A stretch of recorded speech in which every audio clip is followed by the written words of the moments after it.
This podcast has content that may be distressing to some listeners. Be sure to check the description below for a content warning. Now, a poem by Lauran Woolley. Actually, by ChatGPT. Here's a message, kind and true, to share with love from us to you. A tale of loss, though tender told, of hearts that break and souls consoled. If themes of grief or sorrow deep might stir a place where memories sleep, take a moment, breathe, be kind. Your comfort first, your peace in mind. I never realized how much I wanted to be a parent until that moment of, oh shoot, I'm a dad. It felt like this whirlwind. Like the best way I can describe it was we were playing like spin the wheel and we finally landed on like we got this prize and it was given to us, and then like right as soon as we turn away, I was like, I need that back, and it was just kind of ripped from our hands. And I didn't know how much I wanted it until it was gone already, and I felt so stupid for worrying about so much, which is a constant theme in my life. Like I can't get out of my head enough. It was like one of those moments where I just really wish I had gotten to enjoy it.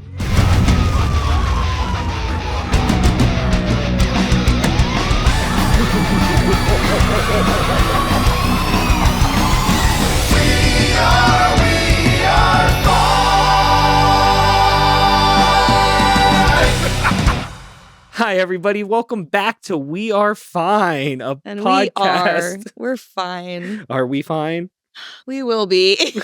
We'll make it through. It's one way or another. Like I always say, if you're not laughing while you're crying, are you living life? So Wait, you laugh and you cry at the same time? yeah, you never have a good laugh cry?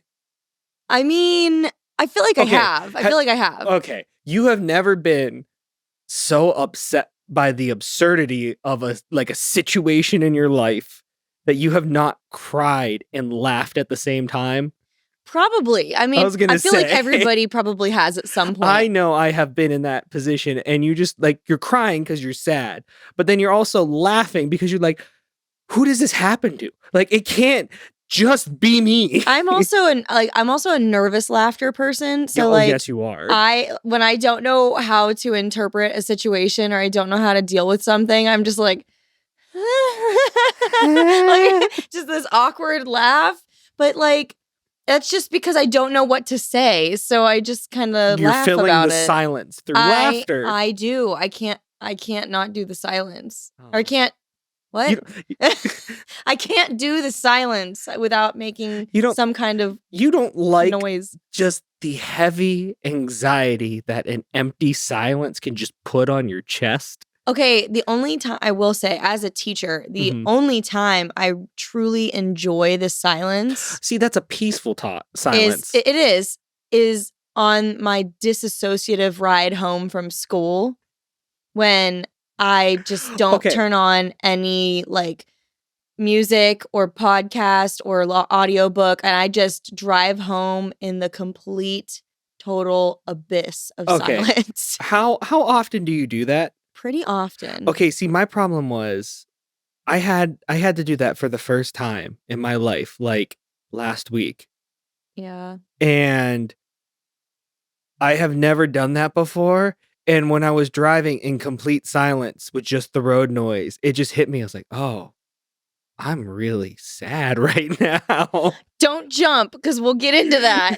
Okay. I can't start the episode off crying. Oh, you're telling it's going to be a tearjerker? Listen, guys, we're going to laugh a little first, but then you better get your tissue box ready because we're going to cry together. And I'm not even going to say that I won't cry because it's a given. I absolutely will. Way to make it awkward for everybody. I just want to warn them so they know what they're getting into. That's what the trigger warning at the start. I know, but I feel like this one deserves a double warning. The dreaded double warning. Look out ahead. The double haiku. The double haiku. Last time we chatted, and it was just Jordan and I, we were telling the story of how we got engaged. Yes. And we got through part 1. We did get through part 1 because there's a whole part 2. Yeah, so I did not expect it to be a part 2er. It is a part-twoer, though, Yeah. because there was so much involved in it. Yeah, I didn't realize that until I started telling the story. I was like, oh, wow, there was a lot to this. There was. Where did we leave off? So we left off with your parents' divorce. Oh, yeah. Bum, bum, bum. That was an interesting time in my life. What should be the climax and end of most stories was just the beginning. The beginning. So after my parents announced that they were getting divorced in October of 2016. Was it 2016? Yeah. Yes, no, you're right. Yeah, it was. It was 2016. We obviously put all of our plans on hold. I had gone with Jordan to pick out my ring, like we said. But I wasn't there when he bought the ring. So, I just kind of showed him what I liked. And then he went and did whatever he wanted, which was not whatever he wanted. He just bought what I wanted. I went with my mom. So, you know what? You had input. I had an adult in the room at that time in my life. You were an adult in the room. No, I was not. Okay. By age, yeah. But by maturity level, no. I think you did a great job. Thank you. I think you can't really see it, but wow. I love my ring. I do. It's special to me because I wanted to get a black engagement ring, and then that was the trend at the time. No, it wasn't even the trend at the time. I wanted to be kind of pick me and not have a silver ring. Oh, so I wanted a black engagement ring, and then I was like, I might hate this in a few years. And I'm kind of glad that I went with my gut because I ended up, we just did the sapphires in my actual wedding band, which was different enough that it made me feel kind of special. Thank you, Vera Wang. Yes. But so you got the ring. Yes, and I did get the ring. I remember I'm never one to just leave things. Ruin surprises for myself. Yes, but you're also, you don't ruin surprises for yourself, but you can't just leave things alone either and enjoy the moment. I can't. I realized that about myself. No, I'm not saying you don't. I'm just saying in that moment, you couldn't just let the moment come. I can't do surprises. I ruin them for myself. And I ruin others' surprises because I just want to give them the things. So the things. I kind of knew that Jordan already bought my ring. Wasn't it Kay's fault too? It was. Which I'm really mad about. It was their fault. Well, hold on. No. Yeah, let's blame them. Yeah. I was about to say, hold on. It wasn't Kay's fault. It was your fault. No? Yes. No? Yes, it was. Because they called me to tell me, because they had to do something special to the ring. I forget what it was, but they had to send it away. And then it came back. They made the call. They're like, hey, your ring's here. And I'm like, cool. But the truth about me is I'm really bad at answering my phone. So they left a voicemail. Yeah. And it was a random number on Jordan's phone. And neither of us hide our phones from each other. So I was like, oh, who's this? And I just clicked on it. The dynamic of our relationship very much is you check out for those things, because if I don't have you checking out for them, I would never listen to my voicemails. Yeah, Jordan drives me nuts with having 20 missed text messages. He'll just have the notification there. I'm like, you can read these. I still have to respond to one of my friends from a text from Monday. From Monday? From Monday. It's Friday. I'm sorry. I am so bad about it. And it's not because I don't want to respond to you or I don't like you. I just forget. And then it'll be like, oh, I see the notification. And I'm like, I got to come back to this. That's your one downfall. Yeah. I don't think it's that bad. And then I forget to come back to it because I'm so busy. And then it's like the end of the night when I'm just lying in bed finally to be like, okay, I can relax. I see that notification because I leave the notifications up as a reminder. But they don't remind They don't remind me. Yeah. Anywho, so I see this notification that Jordan has a voicemail. And so I just clicked on it because I was like, oh, maybe it's a telemarketer. I don't know, something. Mm-hmm. And secret ex-girlfriend. No. And it literally was like, hey, Mr. Woolley, your ring is ready. And I was like, oop, I shouldn't have seen this. Yeah. So I don't think I told you. I just pretended. You told me after. I told you after the fact, but I wasn't going to ruin it for you. Yeah. So I kind of knew you had it, but I didn't know you had it, you know? Like I didn't know where it was or like when you were going to propose or anything like that. So I then, of course, because I knew he had purchased it, was on the lookout for like any reason he would have to make it like a special occasion or any like event we were going to where he could propose to me. So it like makes you, I'm not kidding, like maybe I'm crazy or other women can attest to this, but it makes you like a super sleuth detective for like dates and times. Spy! I was an international super spy for like a month and a half because you bought You it were. in October. Yeah. And then my parents announced their divorce, so you couldn't. You were like, well, I'm gonna hold on to this, but it was. I remember You know what? brought it up to me. I look back at it, and you know, it should have definitely been the life lesson of when one door closes, another opens. So when one marriage ends, another begins. From ash to ash. No. No. What? Leave that in. I like that one. From ash to ash, dust to dust. I am now proposing to your daughter because your marriage is rust. Stop. You're so mean. I'm sorry, that was mean. No, that made me laugh so hard. Oh my God. From ash to ass. Stop, you're the worst. Okay. Anyway, so. Oh, you're not going to say anywho? I'm trying to stop saying it so much because I realize now that I do say it a lot. Like, I apologize for saying anywho to you guys like 700 times an episode. On the video format, I just want them to superimpose an owl on your head every time, and it'll be an unofficial mascot. We'll have an anywho count. Yeah. Every time I say it. What you gonna say? Anywho, so I'm on the lookout for like when this is gonna happen, and he like made a point to say something to me about when he was gonna propose because we had talked about it. It's not like it was like a super secret that he was gonna propose to me. We had talked about like our goals and our like wishes for our future and stuff.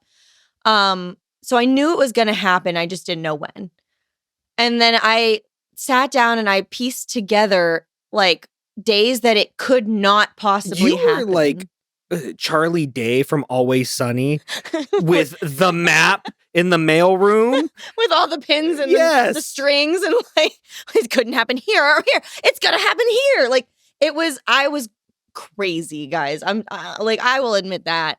But I knew because at the time I was coaching a high school speech and debate team. So 3 days out of the week we're out. It couldn't be on a Tuesday, a Thursday, or all day on a Saturday because I coached on those days. And I knew he was not going to propose to me on a weekday because Jordan be sleepy and well, no, you are. You are a sleepy person and you will fall asleep. If your head hits a pillow, you're out. So I knew it wasn't going to be a weekday. Yeah. So Sundays were the only days he was going to propose to me. The only day. It was.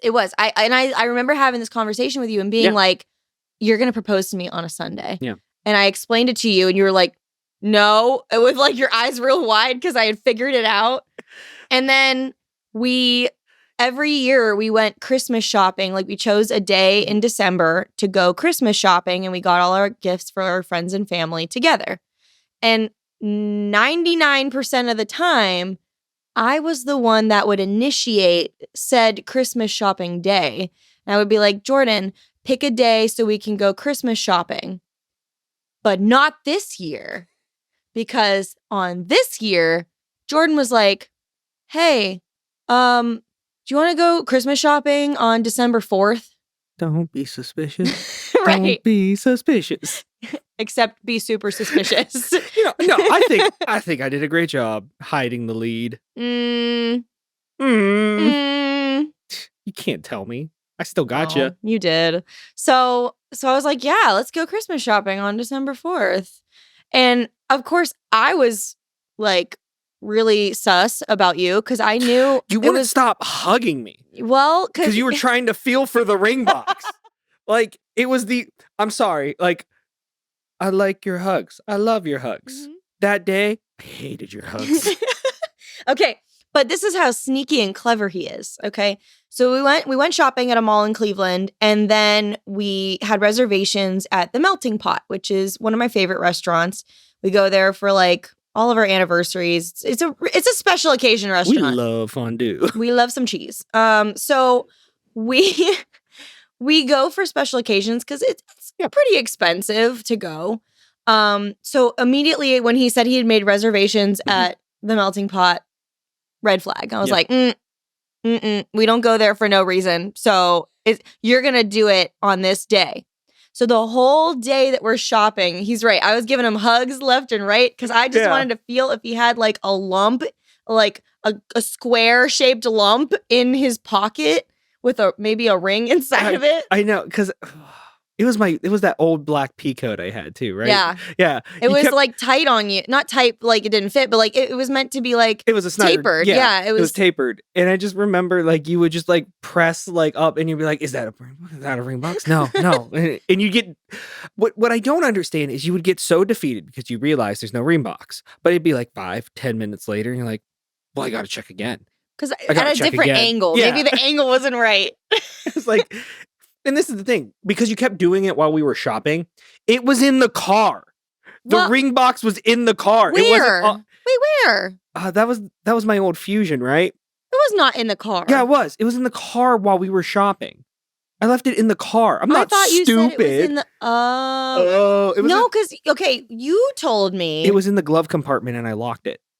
Oh, you jerk. You told me that you had a secret pocket inside of your coat. Yeah, no. And it was in that pocket. Well, okay. At the restaurant. What? Well, I wasn't going to risk you finding it at the mall, so I locked it in the glove compartment. Oh, and then when you put it in when we went to the restaurant, then you put it in your pocket. Yeah. So if I would have hugged you then. Yeah. Dang. But you were I had you so defeated at that point. You were like, it's not here. He was having fun with it too. Yeah. He was like, I'm not doing it today. Yeah, it's not today. Because I could tell and I'm like, I'm not doing it. I'm not doing it. I was like, are you sure? And yes. He was like, yes. I'm like, oh, fine. So then we go to the restaurant and I was like, oh, he's going to propose at dessert because that's how people do it. And they bring us, because at the restaurant, like it's a fondue place, you get chocolate fondue for dessert.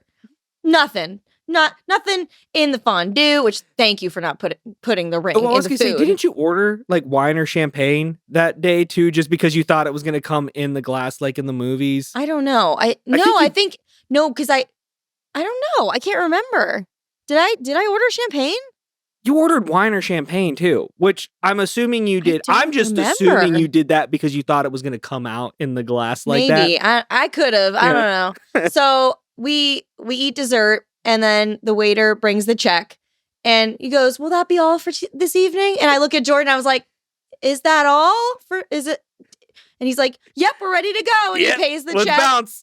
And I was like, you're ready to leave? Like, are we good? We're good to go? And he's like, let's leave. And I was like, there's nothing else that we need to do before we go out the door? You did not want to get out of that booth. I am like halfway out the restaurant and you're sitting in that booth still like, what's going on? I thought there was more to this.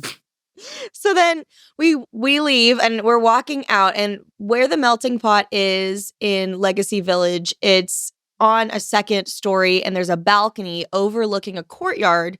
And during, the holiday season, they have this giant tree in the center, all decked out in lights. It's really pretty. But we walk out of the room or out of the building and he's like, oh, let's go look at the tree. And I was like, yeah, let's look at the tree. Like, I was like all salty that you hadn't proposed to me that night. And I walk up to the edge of the balcony and there's not a single soul around. No one in the courtyard, not a soul. So I'm standing there just like, staring at this tree. You were miffed. Like, well, yeah, I thought I was getting proposed to. And I'm going to be honest. So, no, just go ahead because I'll explain my rationale, which was so much worse on my plan. Yeah. I know what your plan was. So I'm standing there. And a minute or two goes by and I didn't realize that Jordan wasn't like right next to me looking at the tree also. Probably because I was like PO'd. Yeah. Like, You were not happy. but I hear this like from behind me, and I turn around and he's down on one knee with the ring. And I just looked at him and I was like, of course. Like, I didn't say anything. I was gonna say, I jumped. No, wait. Yep. But I jumped and like hugged him, and he put the ring on my finger. And I never officially said You've never said yes. anything. You never said yes. I never said yes. It's a running joke. I've never officially said yes. But I mean, I think the ring is a pretty done deal thing. And the vows and the wedding. The whole, the 6 years married. Wedding that we should have taken my parents' advice and just gone to like Hawaii for a week and then socked the rest of the money away. So we get engaged, and I'm like looking around and I'm like, there's no one here. Like, no one to like be excited for us. No photos taken. No one to take a picture. Like, we had no pictures. So then we are like walking around the courtyard, just like looking for anyone to take our picture. And we see that there's like a parking, like a valet attendant booth at the edge of the courtyard. Yeah. And so Jordan and I walk up to this parking attendant. This young kid just doing his job. And we're like, can you take our picture? He's like, yeah, sure. So we walk and we're standing in front of the giant tree. Oh, to be fair, he did not say it that sassy. My man was like, sure. He was just confused. He was like, yeah, sure. Like, all right. So we're standing in front of the giant tree, and I put my hand up, like everyone who just got engaged does. Yeah.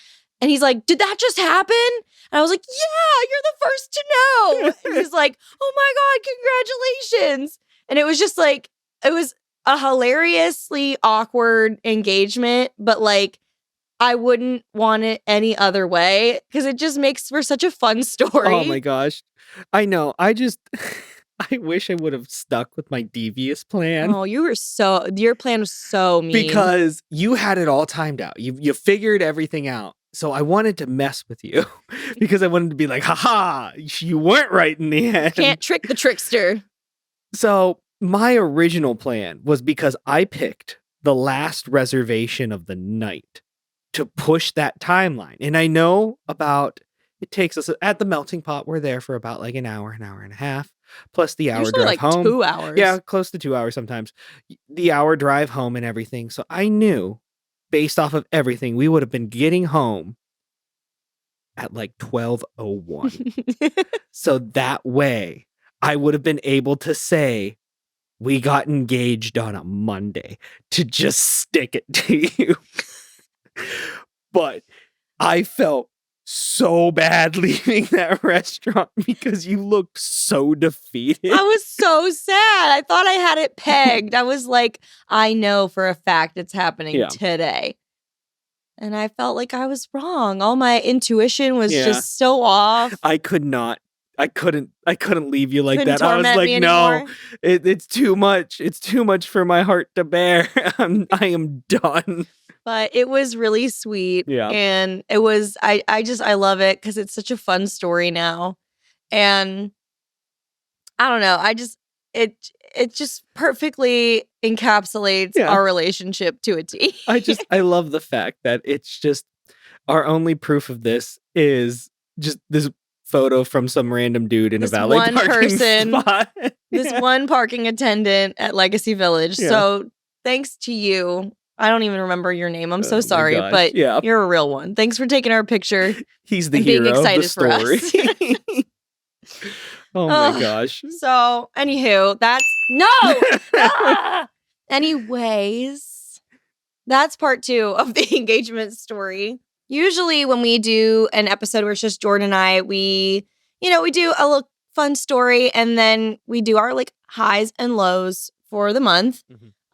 And last time we shared our highs and lows, our low was that we hoped that we wouldn't get another negative pregnancy test because we are trying to start a family. Yep. So I guess our high for this month, and I'm gonna make everyone real happy. I was gonna say in a second. Just rip off the Band-Aid. Our high for the month was that we finally found out we were pregnant. Yay! So what was the low for the month? The low for the month was that we lost it a week later. Mhm. Before we tell, the just timeline of events that took place, anyone who is uncomfortable hearing like stories of miscarriage, I know we already have a warning, but here's your additional warning because I know it's hard. Anyone who's uncomfortable with hearing about miscarriage or pregnancy loss or infertility, anything like that, feel free to skip this next few, maybe 15, 20 minutes. Mhm. And you can skip right to Egbert and be happy with Egbert. Yeah, we went on a high journey. We're coming down Now we're to gonna a crash low and journey. burn, and then we'll come back up. And you have every right and every pass to just skip this part and go back up to the high journey for Egbert. So yes, yes. just because that was It's a rough one. it was definitely the epitome of highs and lows. It was a lot, and I think this is your space to tell the story because it definitely affects you a lot more than it affects me. Not that I it disagree. doesn't. I was gonna say not that it doesn't affect me. I wasn't growing anything inside me, so I would beg to differ. I get what you're saying, like from a perspective of, I guess I would say it as a uterus owning individual. Yeah. I went to the doctor, like it would have been 2 weeks ago, on a Wednesday. And before I went to the doctor, I had a feeling, I don't know. I don't know why I decided to take a test, but I had a feeling like something was different. And so I just on a whim decided to take the test. And I saw like literally a shadow of a line, not clear at all. The mental gymnastics I was doing to like be like, no, like, no, yes, no. Like I just kept going back and forth in my own head. And I had not told Jordan because like I didn't want to tell him. I wanted it to be a surprise the first time I got to tell you. So it's like no one ever talks about how like if you're someone who doesn't take the test with like your partner in the room with you, how lonely that feeling is after you take it. And if you find out that you are pregnant, because you're just like, I want to tell the world, but I can't tell anyone, but I want to tell everyone. Like it just is just back and forth in your head. So I took the test. I get this really tiny faint line. And I was like, I remember somebody telling me, like, even if there's a faint line, like, you're probably pregnant. Because if you're not pregnant, it's like, there's a slim chance that you're going to get a false positive. So I took the test. I go to my doctor's appointment, which I just so happened to have that day anyway. And I told my doctor that I had just taken this test and thought I was pregnant. So they're like, yeah, we'll take another one and see what happens. So I took one at the doctor's office and that comes back negative. So then, I went home and that night I told Jordan, I was like, I took a test. It was negative. I took one at the doctor. They said it's negative. So I'm not pregnant. Well, then like that feeling didn't go away. So then the next day I was like, maybe, I don't know, maybe it's too early still. So let me go ahead and take this digital one. And I remember it was picture day at school. So I took the test, I put it back in the wrapper and I brought it with me to my makeup table and I got myself ready for school. And then before I left, I pulled it out of the wrapper and I just remember seeing the word pregnant and it not registering for like a full 2 minutes. I was sitting there just staring at it and I was like, this is not real. Like, I don't know if that's just a me thing or if any other people have felt that way when they've found out that they're pregnant for the first time ever. But it just felt so unreal.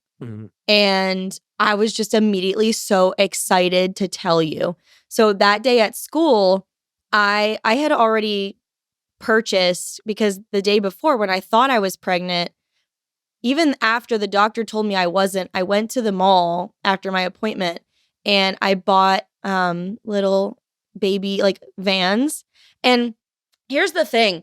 I don't know kids' shoe sizes because we don't have children yet. So I was like, I went to the mall and I was like, I need these in the smallest size you have. Like, I didn't know what to ask for. So she was like a 3. I was like, whatever the smallest number size you have is, I'll take that. So she gives me this little tiny box of Vans, and they were just so flippin' adorable. I'm gonna be honest, they look like they're for like a doll. They do, because they're so tiny. They're so tiny. They're so small. And I hid them in the trunk of my car. And then I went to the grocery store because they were on the way home, and I bought plain onesies so I could make a onesie to show you. And the next day at school, I went to the high school art teacher because she does a cricket class. And I was like, hey, can you help me make this onesie? And I didn't tell her like it was for us. She helped me make it. And I brought it home that day. And I was like trying to think on the way home, like, where the heck am I going to put this? Like, where is this going to go in the house that Jordan can be surprised by it? And I set it up down in our studio, like where we're at now in our basement. And I was like, what ruse do I use to get him down here? So I was like, Jordan, can you come get this box? Yeah. I need help with a box. And I was like, at first I was like, can't you get the box yourself? Like, no, I need help. I was in the middle of something too. And I'm just like, all right, I'll put down what I'm doing to help. And it was, when she says box too, I just want to specify, I should grab one just so the people. I'm talking like a box this big. I was about to say, it is not heavy. It can't be more than like a mailer box. Foot by like 6-inch box. And it can't weigh more than like a quarter of a pound. Oh, okay, a quarter of a pound. All that's in it is paper. Yeah, I was gonna say, and I'm just like, you can't grab this little box. Okay, like I'll come help. I'm doing something too. I had to find a way to get you in the room. So he comes in the basement, and I step aside, and I had like the test and the shoes and the shirt laid out there. And just earlier that weekend, we had gone to see one of his favorite bands, the Front Bottoms. Yeah. And one of the lyrics in their songs are from your favorite song, Twin Size Mattress. Yeah, it goes, I want to contribute to the chaos. Yeah. And so I put that on the onesie. And I was so nervous to tell Jordan because I knew like at that point, like we wanted a family, but for Jordan, it felt a little different. Like he, and I don't want to speak for you. I mean, we're pretty open with like things with like therapy and stuff like that. So it was the initial like telling I was always worried about because I was afraid of how I was going to respond, just because I know we've talked about this. We've determined as a couple we want a family. Just to kind of break down that wall, we decided that we only want one kid. That's partially on me because just there's a lot of anxiety with things that have happened in my life that I don't want more than one kid. And I always was nervous about that because even though like we wanted one kid, there's just in my mind, there's just a lot of anxieties, a lot of what ifs. So I always knew like I was going to be anxious whenever you told me. And not that I wasn't anxious when you told me, but I was also, it was just a whirlwind of emotions of everything from just sheer excitement that this thing we had been working to do had finally happened. And at the same time, just like, oh my gosh, like I have to support another human and I don't want to mess it up. Yeah. Because one of the things I've struggled a lot with, which I've only over the past 2 years have a diagnosis with and everything I've been working on has been OCD.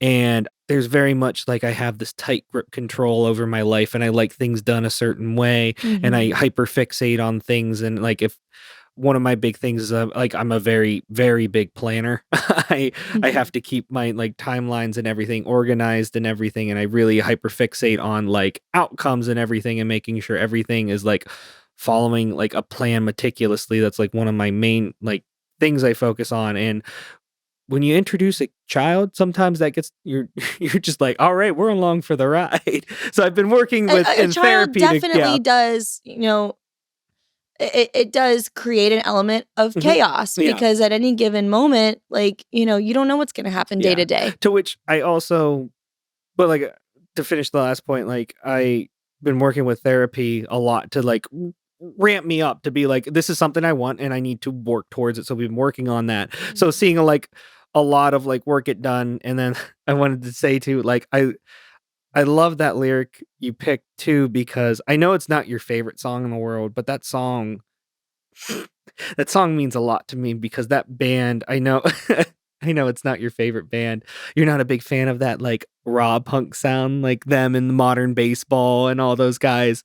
Um but why I love them is it's nice to hear people who are struggling mentally go through things and ask questions that you ask yourself a lot. And one of the themes of that song is just like, just kind of overcoming expectations and people believing you just are never going to amount to anything. And I know like over my life, I dealt like a lot with self-esteem issues and just really negative self-images of myself. And because of therapy, we've worked a lot, and I don't want to say overcome because I still have a lot of work to do in that realm, but we've gone so I feel far. like And you have yeah, really made strides, though. Just from an outsider's perspective, I know there's a lot that we all do to ourselves in our own heads. But I mean, I'm extremely proud of you for all the work that you've put into yourself and like helping yourself to feel better. But I do want to get back to just there's a lot more to tell with the story, and I don't want to eat it up. So I was excited but nervous to tell Jordan because I was afraid. I don't know. I wasn't afraid of how he would react, but I was nervous that he wouldn't be as excited as I was. And I mean, if I'm being honest, I feel like you were excited but very hesitant because it just like, all right, this is happening. Like it was just kind of it was like that I said, moment of chaos. It was like a plan in the back of my head, but it was like compartmentalized, and then it was just shifted in the main focus. And I was like, okay, like everything we've been training for, we have to do now. So over the next few days, we were just kind of like talking about our future, just having some really nice conversations about what we wanted for our child and just talking about things that we were both equally anxious about and how we were gonna get through them together and what we were excited for and dreams that we had for our baby. And we even I almost like feel like I'm stupid because we got so excited so fast, and like it's not talked about enough how many miscarriages actually happen, and especially early on in pregnancy. And it happens so often, but like it's not always known because for some women it happens and they don't even realize that they were pregnant. It just kind of occurs and it doesn't register. But like for those few days, it was like I saw a complete alternate timeline of my life, and it was beautiful, and I was excited for it and just like ready for that chapter of my life to start. And I just felt like I had waited so long for it to actually happen, and it was a great 5 days. Yeah. So that weekend we went out and we got all the stuff that we wanted to use to tell our families. We bought like little children's books and stuff, and we, got just all the stuff ready to go so we could tell them. And then it was our 6-year wedding anniversary. on October 20th. And then the next day was a Monday, so we went back to work. So that Monday, I had been like having cramps here and there, but I didn't like I've never been pregnant before, so I didn't know what it was. I just assumed, maybe it was implantation. I didn't know any better. So my co-teacher Casey, she knew just cuz I can't keep my mouth shut.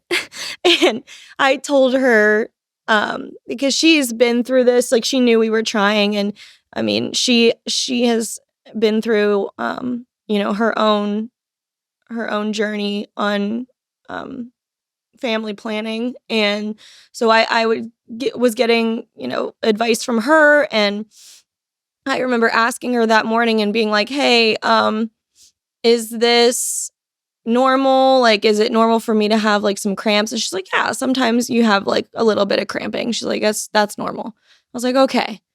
And then I taught language arts that morning, and then she took over for a little bit because I was like, "Oh, I have to go to the bathroom." So I went to use the restroom, and I just remember seeing just blood and immediately panicking. And I'm just like stranded in our staff bathroom, like bleeding through my pants, and I didn't know what to do.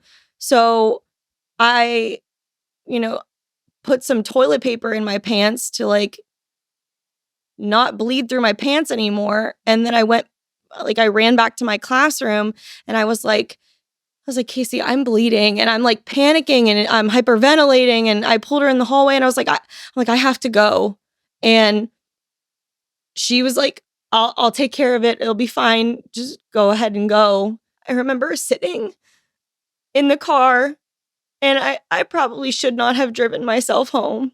But in that moment, you're not thinking about that. You're just, I need to get home now. And I'm sitting there, and I just remember praying the whole way home that I wasn't having a miscarriage and I wasn't losing the baby. And I just remember saying, like, "No, no, no, no, no," like the whole time. And I got a hold of Jordan, and without hesitation, he was just like, "I'll be home in a minute. I'll be right there."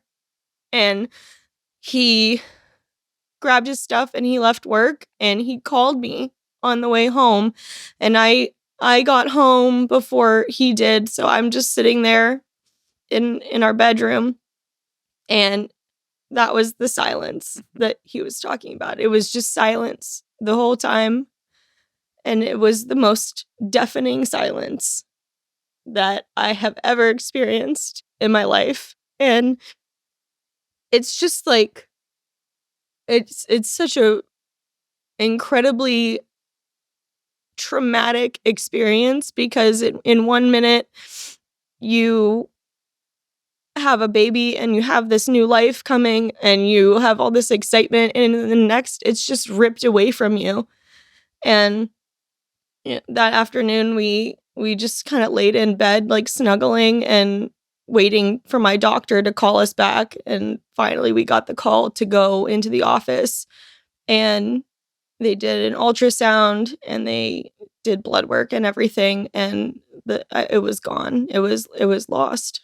And I remember getting home from the doctor and just collapsing onto the bathroom floor and just sobbing, because I just felt like it's just the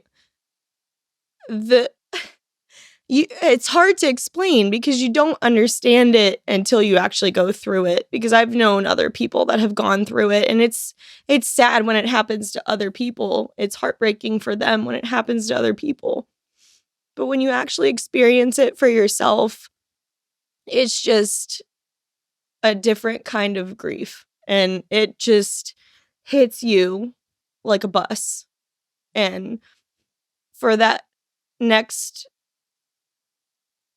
6 to 8 hours of the night. I think I just sat in our bed. I turned off all the lights. I lit a bunch of candles, and I just kind of laid there in the dark the rest of the night.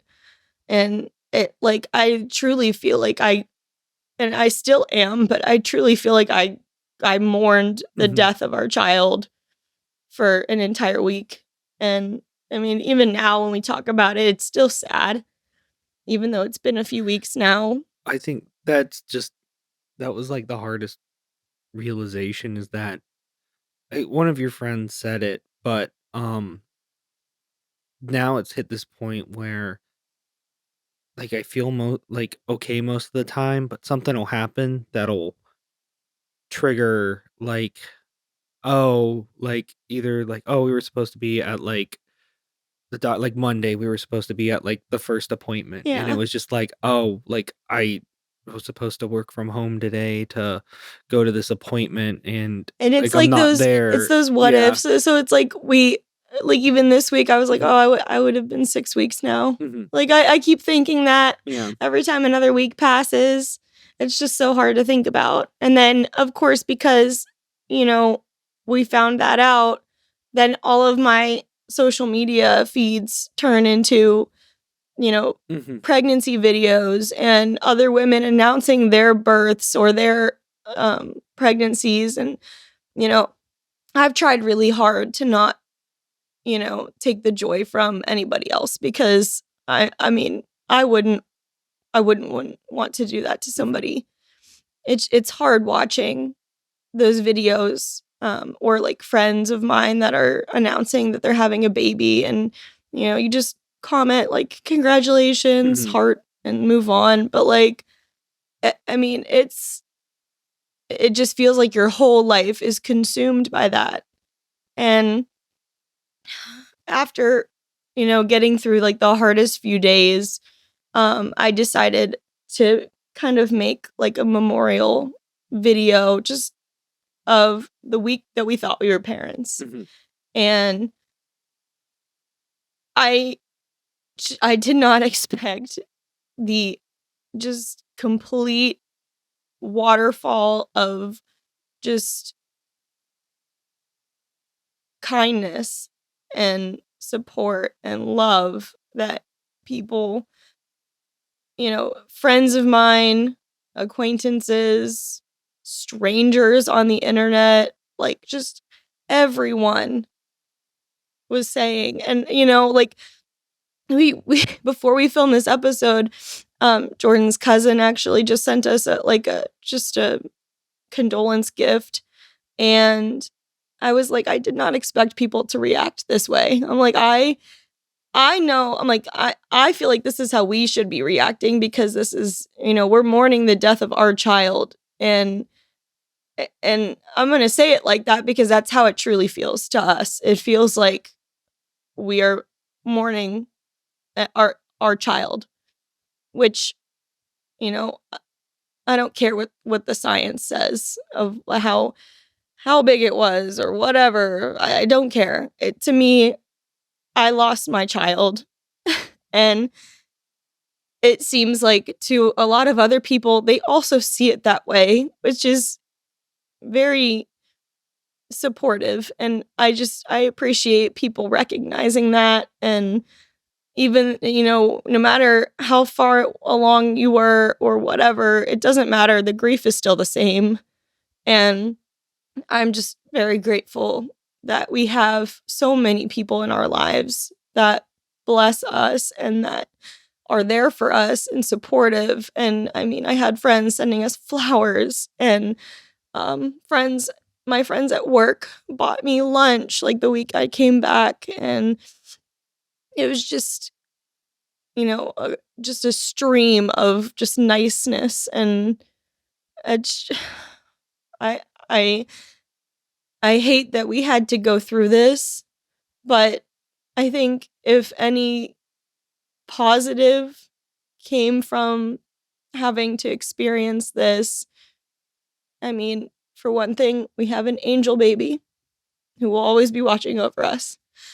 And I think it just showed us like how truly blessed we are with the people in our lives. Mhm. And I think for Jordan, I think it for you, it unlocked something in you that I don't think you even realized you had. Yeah, it was because that Thursday after everything I had a therapy appointment. So we sat in on it together. I had emailed before the appointment, like the day before, and I was like, "Hey, do you mind if my wife sits on this appointment with me just cuz we have a lot going on?" Um but during that, I kind of like told both of you, like, I think one of the hardest things was you're a jerk. It's okay, I'm sorry. um My whole plan was to sit and let you talk because I knew if I was gonna talk, I was gonna cry, so Well, I just cried through that whole conversation, I so it's know. okay. You're I was allowed just to trying I cry. was trying to suck in them tears. No, it was the realization, and I know part of you, like, experienced this in real time, but it was I never realized how much I wanted to be a parent until it was kind of I don't wanna say thrust on me because, like, we were planning this and everything, but, like, that moment of, "Oh, shoot, I'm a dad." Mm-hmm. And I just I for me, it felt like this whirlwind, like, the best way I can describe it was we were playing, like, spin the wheel, and we finally landed on, like, we got this prize, and it was given to us, and then, like, right as soon as we turn away, I was like, I need that back," and it was just kinda ripped from our hands, Mm-hmm. and I didn't know how much I wanted it until it was gone already, and I felt so stupid for worrying about I felt so stupid for worrying about so much, which is a constant theme in my life. Like, I can't get out of my head enough, and it was, like, one of those moments where I just really wish I had gotten to enjoy it. Not that I didn't enjoy those couple days, but, like It puts things into yeah. perspective. It really does. It makes you, because I said the same thing. I was like, when I found out I was pregnant, I don't know if it's just in my head or like some kind of Yeah. phenomenon, but like at that point, nothing else mattered. Yeah. Like not a single thing, not anything at work, not anything, in our adulting life, not a single thing mattered, but just loving and taking care of that baby. And it just really sucked Yeah. to have it just gone in an instant. Yeah, and it was because we talked about this, there was the way you and I both reacted to this was I don't wanna say polar opposite, but just, like, our tendencies as people and who we are as people, like, you immediately were in, like, a mourning state, which is how you chose to, and I think in that moment, my brain and my body was just like, "I can't do this because if I start mourning right now, I'll never get out of it." So, my mind instantly went to how it was almost like, "How can I stay busy?" It's like, "Alright, well, you're torn up by this. What can I do to help? What can I do to help? There's gotta be something I can do." Just finding different ways to just help remove, like, any stressor or anything for you so you could have, like, the space to mourn and everything. And then it shifted because, man, it And in that moment, though, I felt so alone Yeah. because, and we talked about this too. Like I just felt so alone because I was like, why am I so upset by this? Mhm. Like, why are you not like? Because Jordan has this way of being very stoic. Like when something bad happens or something sad happens to me, he wants to be like the support system and wants to just be strong for me. And I had to explain to him, I'm like, I don't want you to be strong for me. I just want you to feel what you're feeling. Like, I just want you to be sad if you're sad. I want you to cry if you want to cry. Like, I want you to be there with me in that moment. Don't feel like you have to hold me up. We can fall apart together. Yeah. And it was like a couple days later Because that I think, yeah, it was. I it was came home because it was like 2 days later I had parent-teacher no, conferences. it was the day before because we were at Meijer because you had to get something from the grocery store. Oh, Um, yeah. it was because also just perfect timing was that week we've been working on the startup, and of course, like this big competition we had been working on and everything, and putting so much of our time and effort into was that exact same week. And we had like pieces that we had to finish. So my body was literally um like I took on a brunt of the final work so that way you can just kind of relax and just heal. So I was filming B-roll, I was editing, I was like putting together the final touches on the slide deck, and I was staying up way later than I normally do. Just And then burning yourself out. yeah, and then like I also have ulcerative colitis, so like I get exhausted real easy. So I was pushing it, I was still working, and it was the it was the next day, but it was, like, at, like, 10 o'clock that night, and we had to make a quick run to our grocery store that's open that late, and we were in the parking lot, and it just, like you asked something real minute and simple, but it was just, like, the final brick being pulled out that just made everything topple over, Yeah. and it was at that point where it was just like, "I'm just not okay right now." But what you were referring to though, the next one was, I came home yeah. because I had to go through parent-teacher conferences also that week. Just bad timing just in Well, general. the day everything happened, you had to give an interview for the Oh pitch my god, competition yeah. that I yeah. had to pull myself together to do this interview for an hour and then go back home and mourn more. It was awful. But I come home from conferences and it's like 9 o'clock or 9 or whatever. And I I remember asking Jordan before I left, I was like, "Can you fold the laundry today?" And I walked in the door and the laundry was still there. And I was like, It's still technically there. it is still there. Half of it's done now. I know. But I was like, okay, if he didn't fold the laundry, he's doing something else Yeah. important. So I walk upstairs and he's in his office and I hear the guitar from, the door where I came in the house. And he we refer to our baby as Bumblebee, Mhm. and that's why we have our little Bumblebee on the shelf, so they're always with us. But he wrote Bumblebee a song, and it is the most beautiful song ever. I don't care what anyone else says or thinks. Um, I think it's an okay song. It was just a I way for me to heal. I love it, and it just like we just sat there and cried together, and um, it was just. I think we both chose to heal through art.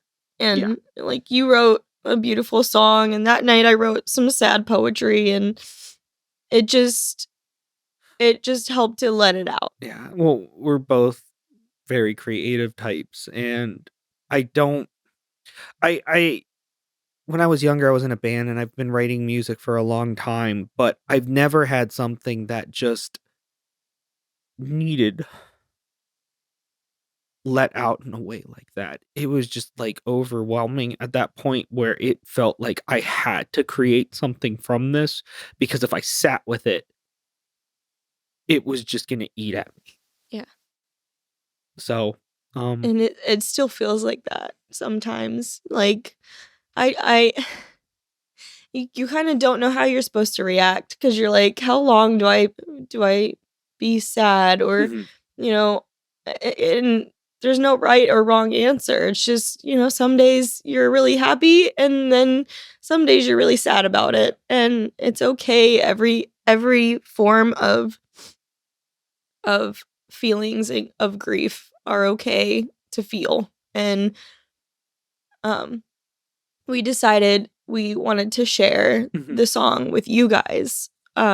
So if you don't mind just indulging us for a few minutes, we're going to play the song for you guys, and then we'll be back from a short break. But before we play the song, I just want to say that if you are going through pregnancy loss, miscarriage, infertility, whatever you want to call it, just having a rough time starting a family, just know that we see you and we're here for you, and you're not alone in those feelings of just grief or disappointment or sadness.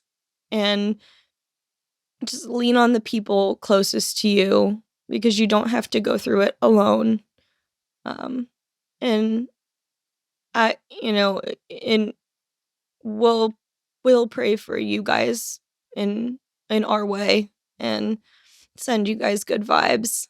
And I hope that, for all of you out there that are in the same boat as us, trying to start a family, that, if you've gone through a miscarriage, that we'll all have our rainbow babies soon.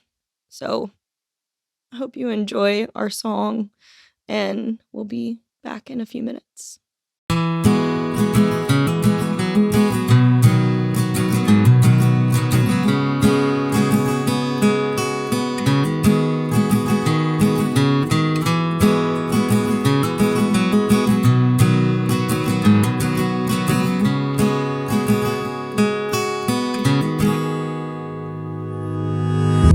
Little honeybee, I'm looking at you through the leaves while no one's around,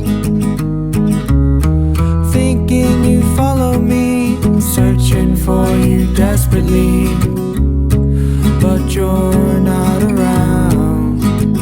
Oh honeybee, Honeybee, honeybee, honeybee, where'd you go?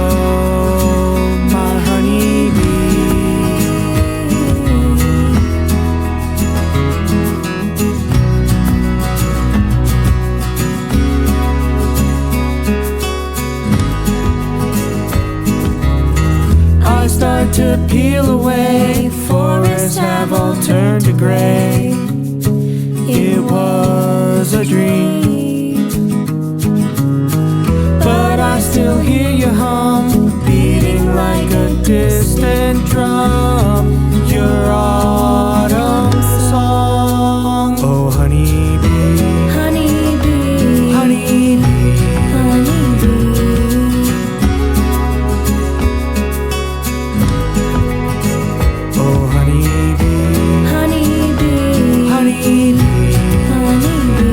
Where'd you go, my honeybee?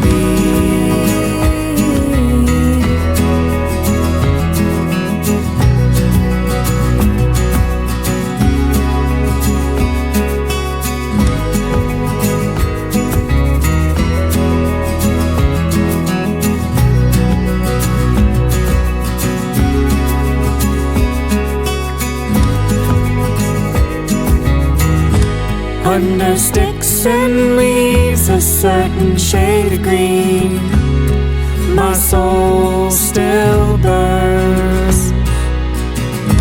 So I'll sit and wait, hoping for a day when you return. Oh honeybee, Honeybee, honeybee, honeybee, where'd you go, my honeybee? Oh honeybee, honeybee, honeybee, honeybee, where'd you go, my honeybee?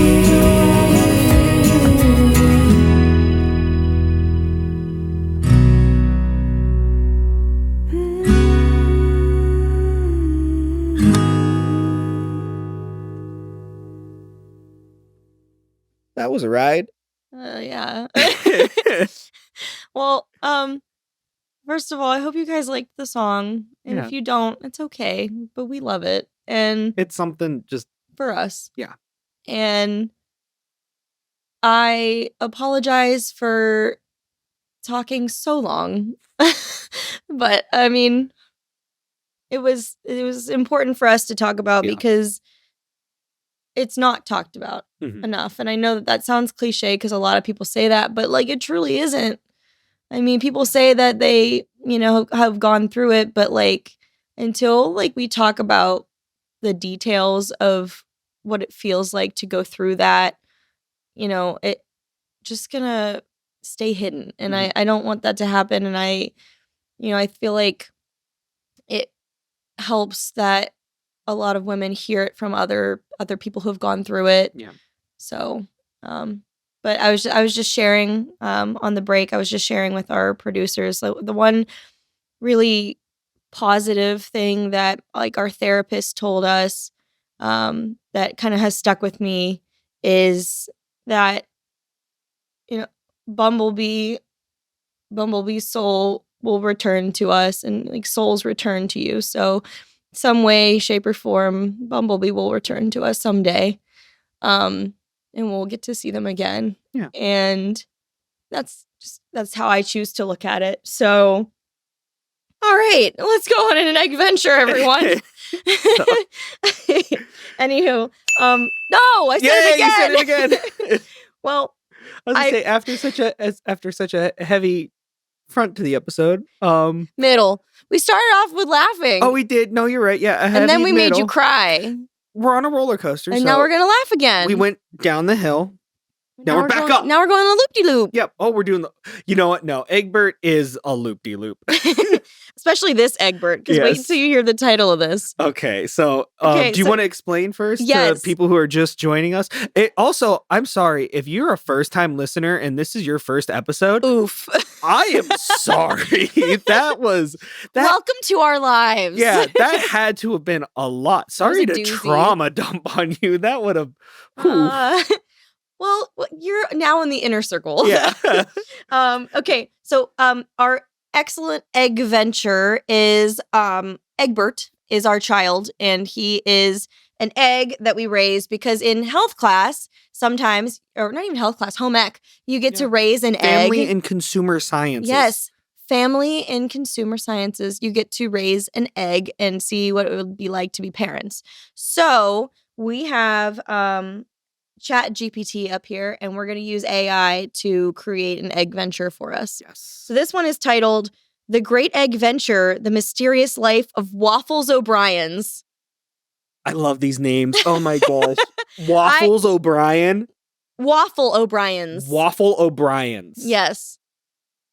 Oh boy. I love it. Where is this going to go? If we get another dog someday, that's our dog's name. Waffle O'Briens. Oh, bet? Yeah. I don't think you understand. No, hold on. Not 3 dog. No, fine. Because my parents are getting a dog and it saved you from 3 dogs. Hold on. No, because the last time this opportunity presented itself, you went back on your word. What was my word? May's Bagel. Oh, I did love May's Bagel. And when we got Duncan, you would not let me name him May's Bagel. Because he didn't look like a maze. I don't care. I wanted that name. So I want right in front of everybody right now. Okay. You have to promise the next time we get a dog, it is Waffles O'Brien. Okay, I promise. Okay. I promise. Promise? Okay. I promise. Okay. Okay. You better hold her to it. I promise. Okay. Chapter 1, The Arrival of Waffle. One fine morning, you stumbled upon a peculiar sight, a bright blue egg perched on a sunflower in your backyard, shimmering like it held secrets of the universe. Oh, no. After a hasty debate over breakfast, you decide to name the egg Waffle O'Brien's, inspired by your favorite brunch dish. Waffle. I love a good O'Brien, don't you?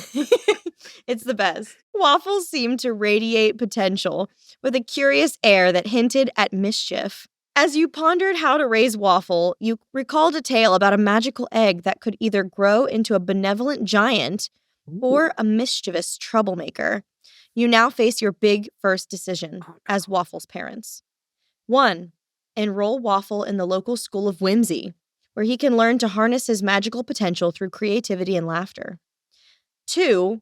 Hide Waffle away in a secret egg bunker to protect him from the world and let him develop his own unique quirks in solitude. Oh my gosh, I don't like that. Isn't that like the plot to like Cloverfield Lane? Is just they hid someone. Put him in a bunker? Yeah, put him in a bunker. It's like Kimmy Schmidt. Yeah. Unbreakable.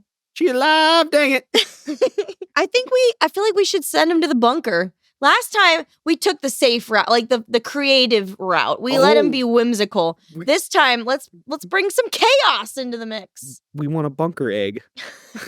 I think we should go with bunker egg. Okay, we're going to go with bunker egg. I was going to go to the School of Whimsy, but apparently we're throwing this... Get in the bunker. Get in the bunker. Chapter 2, The Secret Egg Bunker. Years passed in your secret bunker where Waffle O'Brien's basked in the warmth of your love and eccentric decorations. And apparently farts, too. My gosh. Glow-in-the-dark stars and shelves lined with vintage rubber duckies. With each passing year, he became an enigma, developing strange habits like speaking in rhymes and collecting odd socks. Now, at the ripe age of 5, Waffle has begun to question the outside world. His eyes glimmer with curiosity, but he remains blissfully unaware of the chaos beyond his cozy confines. It's time for the next decision. Okay, what do we got here? 1. Introduce Waffle to a mysterious friend, a wise old tortoise named Sir Shellington, who can share stories of the outside world and teach him about adventure. Or 2. Craft an elaborate escape plan for Waffle to sneak out into the world under the cover of night, allowing him to explore without any parental guidance. I feel like I personally like giving him to Sir Shellington, who I'm just going is a kung fu like master. Master Splinter. Isn't Master Splinter Is a it rat? Splinter? Yeah. Yeah, but I'm saying for the Ninja Turtles. That's what I'm thinking too. It's oh my gosh, what's the name of the turtle from Kung Fu Panda? Is it cheap? No. I can't remember the name of the turtle. What is this? I don't know. Anywho. But No! Okay, whatever. Keep going. Just own the anywho. I am. No, I feel like he needs to go to Sir Shellington, number 1, because that's just the coolest route. And I'm just going to let everyone know. The second reason is because one of my D&D characters is Donatello, who is a turtle. All right. So he's going to Sir Shellington.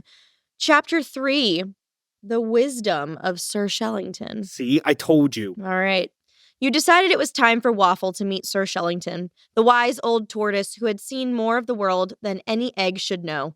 With a flourish of excitement, you introduced them, and the tortoise immediately took to Waffle, sharing tales of whimsical lands filled with talking animals and candy mountains. Charlie the Unicorn? I was about to say, you took it out of my... Candy Mountain. Candy Mountain. You fill me with sweet, sugary goodness. Over the next few years, Waffle soaked up knowledge like a sponge, transforming into a quirky little philosopher. Now, at age 8, he has a vast imagination and a penchant for odd inventions, like a musical toaster that plays polka tunes while it cooks. Didn't our last egg I was going to say invent some kind of crazy toaster? Yep. I'm seeing a theme here with toasters and eggs. All right. However, Sir Shellington's tales have sparked a desire for adventure in Waffle's heart. As you watch him dream of the world beyond your bunker, it's time for another big decision. 1, let Waffle create his first invention, a contraption to safely explore the backyard, an eggmobile that can roll and bounce over obstacles. Or 2, encourage Waffle to organize an expedition with his newfound wisdom, leading a small group of neighborhood kids to explore the mysterious other side of the sunflower patch. Oh my gosh, I want my Explorer egg. See, but I want him to make an egg go-kart. But okay, so last time we did this, You did invent we something. did invent stuff. All right, So I'm going to be honest. Plus, anyways, he could be like, was it Jacques Cousteau? Okay. So he could be the next Jacques Cousteau. Okay, chapter 4, The Great Expedition. I think it missed a great opportunity there. It should have said expedition, but it does not. With excitement bubbling over, Waffle gathered a ragtag group of neighborhood kids, armed with nothing but wild imaginations and a few snacks. Together, they planned the Great Expedition to the other side of the sunflower patch, where the grass was rumored to be greener and the adventures more thrilling. I can tell them they are going to be in for some disappointment. On the day of the expedition, Waffle donned a makeshift explorer's hat made from an old cereal box and led the charge. As they ventured forth, they stumbled upon a hidden grove filled with peculiar plants that danced and swayed as if alive. Waffle, now age 10, felt an electric thrill. This was the adventure he dreamed of. However, things took a whimsical turn when one of the plants began to sing in a high-pitched voice, calling for help. The kids were captivated, but Waffle knew they had to decide how to respond. I've seen this movie. It's Audrey too. Don't trust it. Little It's gonna- Shop of Horrors. Yeah, it's gonna come up to him. me. Feed me. Feed me, Waffles. And then you don't know. Is he saying to feed him food or does he want to eat you? Oh. See? I see the conundrum there. Yeah, that's a big problem. Does he want the food waffles or the egg waffles? Hopefully not our son, daughter, the egg. Is it non-gendered? I don't know. Egg. It's our egg. It's an egg. I don't know. All right. Number 1. Do you attempt to communicate with the singing plant, asking it what it needs and how they can help? Or 2, ignore the plant and continue exploring, thinking it's just a trick to distract them from their quest? We gotta talk to the eggplant. I mean Eggplant. the eggplant. All right, we're talking. So you said ignore Audrey too, but you're going to go talk to Audrey too. Oh, I can give advice. I just don't always follow my own advice. All right. Okay, chapter 5, The Singing Plant's Plea. Yes. Waffle, inspired by his philosophical teachings, stepped forward to communicate with the singing plant. What troubles you, dear plant? He asked. Such a formal little egg. I know. I'm proud of him. Isn't he like 10? Whatever age. Yeah, he is 10. I think he is 10. Wow, that's a very mature speech for a 10-year-old egg. He asked, his voice full of earnest curiosity. To everyone's surprise, the plant stopped singing and revealed it was trapped under a tangle of enchanted vines that had grown too thick. I need your help to break free, young egg, it pleaded. In return, I can grant you one wish. This is a wish-giving plant. It's a wish plant. A wishing willow. Yes, a wishing willow. The kids buzzed with excitement, each brainstorming wild wishes. Oh, hold on, wait. So, is it just one wish for the group or a wish per kid? It says one wish. I'm thinking that's a wish for the group. I think so. Each brainstorming wild wishes, ranging from endless candy to being able to fly. That's such a waste. Well, they're kids. I know, but come on, kids. Like, the one that... How about some world peace? I was going to go, the one wishing to fly. End to world He's got hunger. It's you're thinking ahead. Wish for candy? Like, that's going to go bad by the time you get to it. It's like, no, forget the candy. Your teeth are going Halloween's to probably run. coming around Yeah. soon. No. All right. Come on, fictional kid, grow up. But Waffle paused, considering the implications of such power. Now, at age 10, he stands at a crossroads. He must decide how to proceed. 1, help the plant free itself, hoping to build a friendship that could lead to more adventures and possibly a greater understanding of magic. Oh, a humble, Or 2, humble egg. wish for something trivial, like a lifetime supply of waffles, and miss out on the deeper potential of the plant's offer. I just love the idea of an egg named Waffles Wanting wishing for a lifetime supply of waffles. I feel like we gotta throw this one in the garbage and have him wish for waffles. I'm all for it. I love the idea of just this. Nah, I want some waffles. I want waffles. I just picture this plant going like, I'll help you. Grant whatever wish you want. World peace, end to homelessness, no more childhood hunger. I'll take a lifetime supply of waffles, please. But he's ending childhood hunger. He's going to give out the waffles to everybody. Do you know that? I'm no idea. I'm just taking a guess. You're just exhuming. I'm just exhuming. Chapter 6, The Waffle Wish. The waffle wish. Waffle, with a gleam in his eye and a rumble in his tummy, declared, I wish for a lifetime supply of waffles. The other kids cheered, imagining mountains of fluffy, syrup-drizzled waffles appearing before them. Wow. You know, that is a very, like, oh, is that thoughtful, though? Why? It's a lifetime supply of waffles, correct? Mhm. And they're already covered in syrup. You got an hour max with all those waffles? You got soggy waffles. Yeah. Never eat soggy waffles. No. I don't know why I had such a visceral just reaction in my throat when you said soggy waffles. I was like, oh. Well, never eat soggy waffles. It's the cardinal directions. North, south, east, west. It is. I never. Well, no, north, east, southwest. I always learned it as news. Oh, no, never eat soggy waffles. Oh, look at that. Look at you go. He's an explorer too. That works. Look at you. Look at you relating this story to your knowledge. I knew it. All right. The singing plant, slightly bemused but compliant, swayed and released a burst of shimmering spores into the air. Moments later, a massive waffle tree sprouted beside them, its branches heavy with golden streaming waffles. Or steaming waffles. Oh, steaming waffles. Not streaming waffles. I'm just gonna be honest. I did like the wordage of it's amused but compliant. Like, right, like, all right. How could this go wrong? The kids were ecstatic, diving into the feast like it was the best treasure they could ever find. They're gonna be so sticky. Yep. As they munched away, however, the plant spoke again. Enjoy your waffles, but know that every choice has consequences. With that cryptic remark, it faded back into the grove, leaving behind a faint glow. I imagine it. It's like in a pot, and it just kind of wiggles backwards. Years passed, and Waffle, now 12, found himself becoming a local legend, a young egg known for hosting waffle parties and endless celebrations.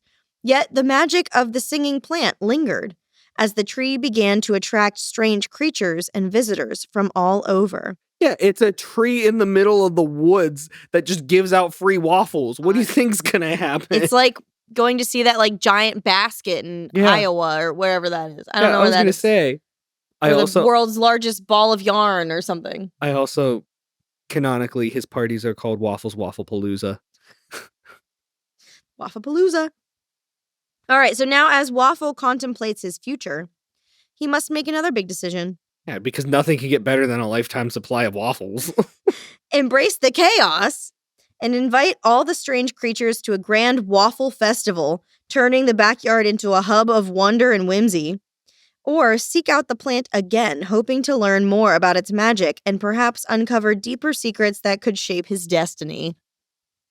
Wafflepalooza. Yeah, Wafflepalooza. Thank you. I was going to say, should we do the Wafflepalooza? Yeah, no, we're not. This egg is not profound. He just wants a waffle party. Egbert had his own like whimsy. Like he was like that mushroom glowy. He was Toad. Creature. Yeah, he was Toad. He was Toad. That's right. Okay. Well, let's see what Waffles ends up being. Yeah. Chapter 7, The Waffle Festival. Waffle, brimming with enthusiasm, decided to throw the grandest waffle festival the neighborhood had ever seen. He transformed the backyard into a carnival of flavors, with waffle stations featuring everything from chocolate chip to blueberry, and even exotic flavors like pickle waffle. Would you try a pickle waffle? Pickle weasel. Would you try a pickle waffle? I'd try a pickle waffle. I would too. I was like, that might not be bad. I mean, I don't think it'd be good, but like it'd be interesting. No, I think it'd be fun. Like if you had a real crispy sweet pickle. Yeah, like a sweet pickle and a real crispy waffle. Don't put syrup on it. Just use like the pickle juice. No, I'm thinking syrup. You're thinking syrup. I'm thinking syrup. I don't know. Danger over here. Creatures of all kinds arrived, bouncing bunnies, whimsical fairies, and even a few curious gnomes. Wait, do we live in like I was gonna say, what's Snow going on? White movie? Yeah. What are we like? I like that the only animal was bunnies. Yeah, and then there's fairies and gnomes. Yeah, fairies and gnomes and bunnies. All eager to indulge in the waffle delights. The air filled with laughter, music, and the scent of syrup as everyone joined in games and dancing. However, as the festivities reached their peak, the singing plant reappeared, floating above the crowd with a mischievous grin. Oh, no. You've gathered quite the crowd, Waffle.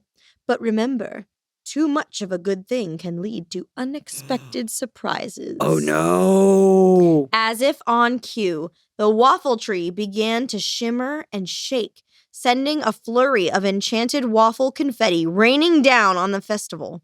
The creatures began to munch on the confetti, and suddenly they were transformed, bouncing higher, singing louder, and dancing like never before. In the midst of the joyous chaos, Waffle realized that this festival was more than just a party. It had become a celebration of an unexpected magic in life. Wait, hold on, wait. Are they becoming waffle fries? I don't know. I thought maybe the plant was gonna be like, and then turn them all into waffles or something. I was or thinking like waffle zombies. Yeah. Or like just, I don't know, make them just gluttonous. Like you can't stop eating waffles ever. But You're putting a lesson into the story. I was trying to let there be a lesson, but no, the lesson was you have a waffle festival and you get a celebration of magic. I mean, I guess that's the lesson here. Okay, prologue. As the sun set, painting the sky with vibrant colors, Waffle O'Brien's watched his newfound friends revel in the joyous energy that filled the air. The singing plant smiled knowingly, satisfied with the choice Waffle had made. Though Waffle had not pursued a traditional destiny, he discovered that embracing whimsy and community brought about a magic all its own. Okay. Embracing your community of people around. Okay, I see you. There. I see you. From that day on, the backyard remained a sanctuary of laughter and adventure, a place where the unusual was celebrated and where the bonds of friendship flourished over waffles. And thus, Waffle O'Brien's became the beloved ambassador of fun and creativity in the neighborhood, forever reminding everyone that life's greatest joys often come from the quirkiest choices.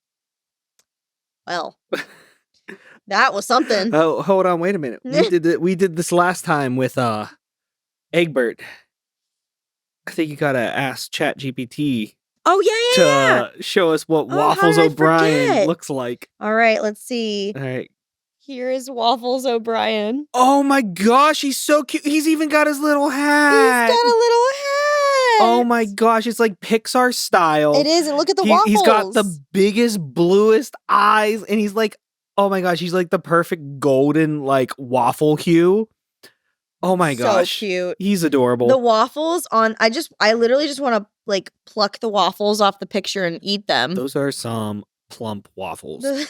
I love these plump waffles. They're so cute. A plump, ripe waffle. All right, I'm gonna save that picture so we can gosh. put it on the video. And if you want to see Waffles O'Brien in the flesh, you can watch it on our YouTube channel, Mrs. William Fifth, and you'll be able to see it in the episode. Yeah, and if you want to be inspired by the journey of waffles and make your own Waffles O'Brien, we would love to see your fan art of him. Yes, I want to see all the fan art of Waffles O'Brien because that is the greatest name and story of just a waffle tree sprouting in the woods. I love, because there's so many stories of waffle trees sprouting in the woods. I mean, it's the best one I've ever heard. I was going to say, of course it's the best one you've ever heard. I think it might be the only one. Definitely. No, Cloudy with a Chance of Meatballs. Aww. I think they do get us there. Oh, yeah, they did. But wait. I don't think they did waffle trees. Butter. Stop. Okay.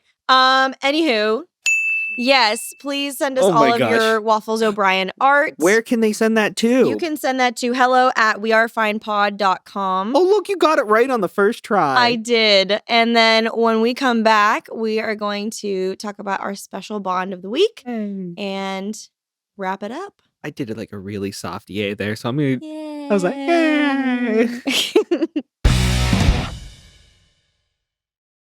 Kind of sad with Waffles O'Brien's story. I felt bad at the end of Egbert's story that I was able to deduce that he was Toad. That was so, I'm not gonna lie, that was like a light bulb moment. That was so clever. I was like, oh my gosh. But you did that just now when we were on the break. Yeah, because I was like, I've never heard this story before. And you're like, Cloudy with a Chance of Meatballs. Oh.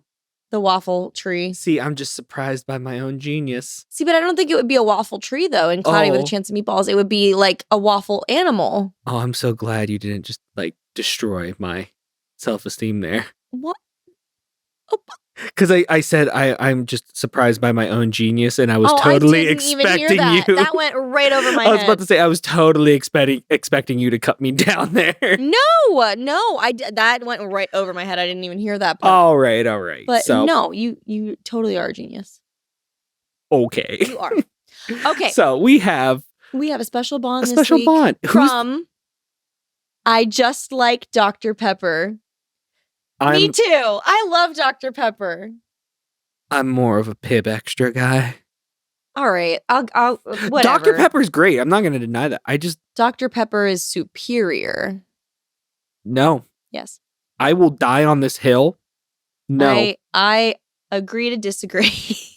Read the special bond. Okay. I had 2 teachers, and we'll call them Mrs. Y, my homeroom teacher, and Mrs. K. I had gotten into a fight with a girl in my homeroom for bullying me and threatening my friend after we told someone about it, but nobody did anything because she was popular. And I was suspended for 2 weeks and was told I could not go on the field trip at the end of the year. Well, it comes to be that time, and Mrs. Y doesn't care, but Mrs. K pulled me into the hallway when I was in her class since I was switched after the fight, and she said, "Do you think you can behave on the end of the year trip?" And of course I said yes, and she said, "Okay, then I'll get you to go. Just be good and make good decisions." She was the sweetest teacher. Aww. Okay, so I relate to this heavily because I was going to say, you have quite a few stories of doing this yourself. I do. Like, it's such a tough, like, challenge being a teacher and, like, because kids make mistakes. Mhm. They're going to. Kids are kids. And it's hard as a teacher because you kind of, like, have to balance between 2 roles. Yes, you are a teacher, but you also have to be, like, a real person. Yeah. You know, so like in the moment when somebody is misbehaving or whatever, and they, they have something that they have lost or they have a consequence for an action of theirs. Like, I never want to be the person that is just like, that's it. You don't get to participate in anything. Like, you're done. Yeah. Because here's the thing with consequences. From this story, what I'm hearing is this happened, and then like later on down the road, this field trip happened. Those 2 events are not connected. Like, their behavior and consequences need to be, one, they need to be reasonable. They need to match the behavior, and they also need to be timely. Mhm. Like, if this person is making a poor choice, now, and then the field trip's not like for a few weeks, that's not correlated. Like, they're not related. So, I mean, should they have gotten in a fight? No. The bullying should have been addressed. Like, but I don't feel like the field trip should have been taken from them. If they, there's a lot of factors that go into making a decision like that. But I'm glad that you had a teacher that was, willing to like talk with you and give you the benefit of the doubt and be like, listen, you messed up. Yeah. Are you going to get it together for this trip so we can take you?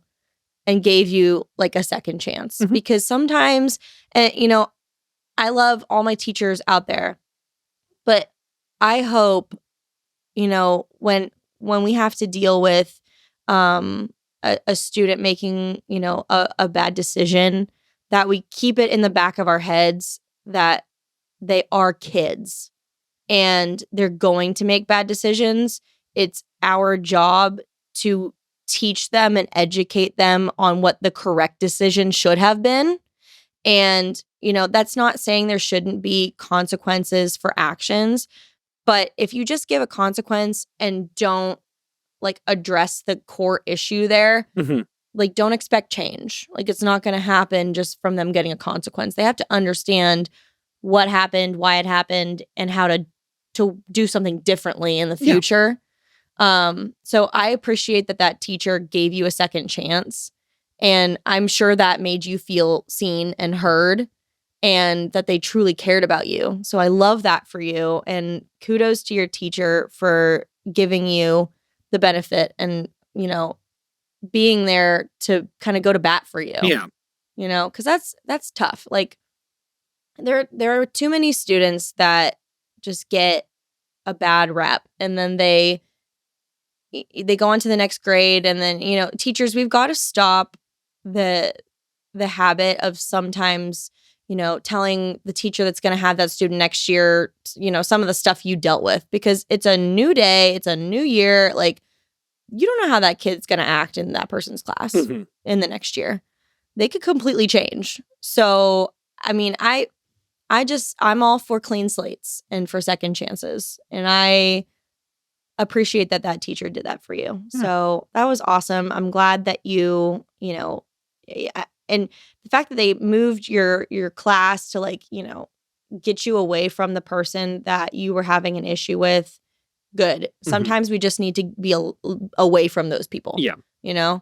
But yeah, I love that. Thank you for sharing that story. And if anyone else would like to share a special bond with us, whether that's a relationship that you have with a teacher of yours, or whether you're a teacher and you have, a special relationship with another coworker, or something awesome that happened between you and a student, we would love to hear about that. So if you want to share that, head to hello@wearefinepod.com. Email that to us and we will share it on the podcast. Now it's my favorite part of the show, where I see if I can do this in one take.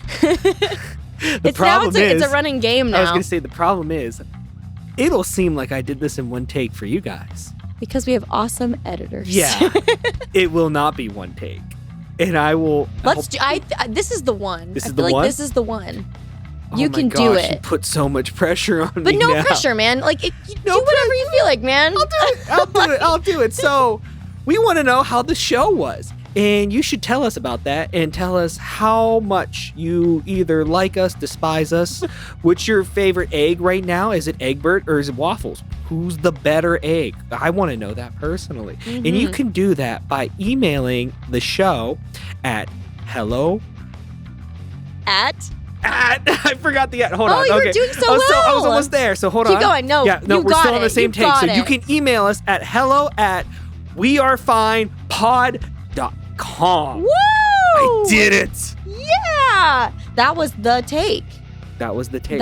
In one take. But there's more they can do. They can chat with us too. Yes, they can. Where can they chat with us at, Lauren? They can also head over to Instagram or TikTok and hit us up at Human Content Pods. That's our little podcast family. So you can get in touch with us there too.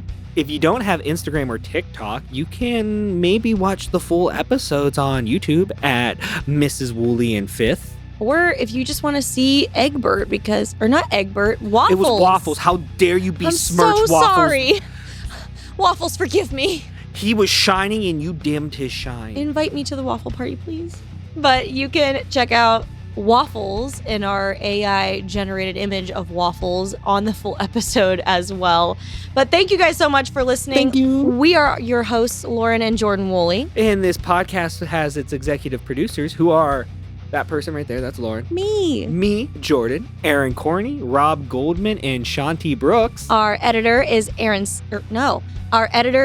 Sims. It's Andrew Sims. Aaron Sims? No, that person doesn't exist in our universe. Get out of here. I'm sorry, Andrew. Our engineer is Jason Portizo. Our music is by Omer Bensby. Here comes a long one.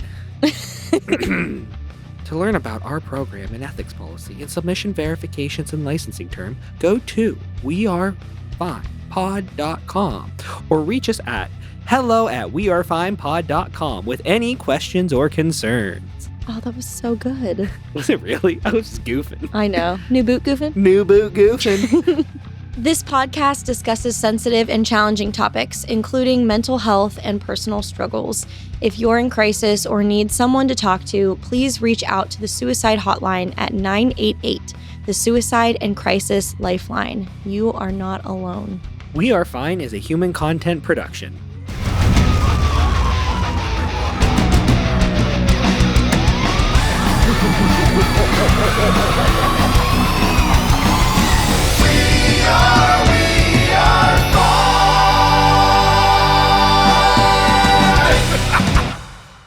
Hey, you. Hey. I love that shirt you're wearing. And you know what would go great with that shirt? What? A nice big virtual hug. And you can get that by hitting some of these buttons down here. Subscribe, like, comment. We'll give you a big old virtual hug. Thank you so much for listening, and we will see you guys next Wednesday. Bye. Bye.